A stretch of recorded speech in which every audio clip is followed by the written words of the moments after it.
तालीमी अदारों में भर्ती से कबल जिनसी जुराम रजिस्टर से वेरिफिकेशन के लिए मरासला लिख दिया गया। प्रोसिक्यूटर जनरल पंजाब सैयद फरहाद अली शाह ने सेक्रेटरी प्रोसिक्यूशन को 2 सफ़हात पर मुश्तमिल मरासला भिजवा दिया। मरासले के मुताबिक तालीमी अदारे में फैकल्टी और स्टाफ की भर्ती से पहले जिनसी जुराम रिकॉर्ड से जाँच ज़रूरी है। नादरा का जिनसी जुराम रजिस्टर तालीमी अदारों में बच्चों की हिफाजत के लिए मुअस्सर टूल है। बच्चों की हिफाजत के लिए मौजूदा भर्ती निज़ाम में बड़ा खला मौजूद है।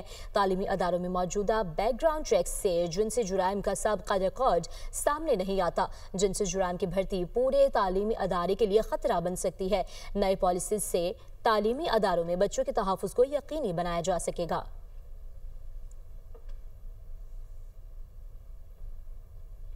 अपने नाज़रीन को अपडेट कर रहे हैं। तालीमी अदारों में भर्ती से कबल जिनसी जुराम रजिस्टर से वेरिफिकेशन के लिए मरासला लिख दिया गया। प्रोसिक्यूटर जनरल पंजाब सैयद फरहाद अली शाह ने सेक्रेटरी प्रोसिक्यूशन को 2 सफ़हात पर मुश्तमिल मरासला भिजवा दिया।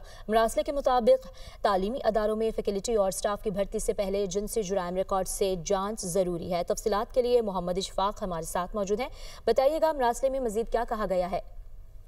जी बिल्कुल, प्रोसिक्यूटर जनरल पंजाब सैयद फरहाद अली शाह ने सेक्रेटरी प्रोसिक्यूशन को 2 सफ़हात पर मुश्तमिल मरासला भिजवाया है। मरासले में प्रोसिक्यूटर जनरल पंजाब सैयद फरहाद अली शाह ने लिखा कि तालीमी इदारों में फैकल्टी और स्टाफ की भर्ती से पहले इनका जिनसी जराइम से मुतल्लिक केसेज का रिकॉर्ड से मुतल्लिक जांचना जरूरी है। बच्चों की हिफाजत के लिए मौजूदा भर्ती निज़ाम में बड़ा खला मौजूद है। तालीमी इदारों में मौजूदा बैकग्राउंड चेक से जिनसी जराइम का साबिक़ा रिकॉर्ड सामने नहीं आता और इस हवाले से महकमा कानून इंसाफ इन तमाम मुल्ज़मान की रसाई के लिए मैकेनिज्म बनाए। मरासले में कहा गया है कि तमाम सरकारी और निजी तालीमी इदारों के लिए जिनसी जराइम में मुलविस अफराद की वेरिफिकेशन लाजमी करार दी जाए ताकि ऐसे जो वाक़यात हैं उन पर काबू पाया जा सके। ठीक है, ऐसे वाक़यात पर काबू पाया जा सके। आप हमें मोहम्मद इशफाक अपडेट करें तो बहुत शुक्रिया।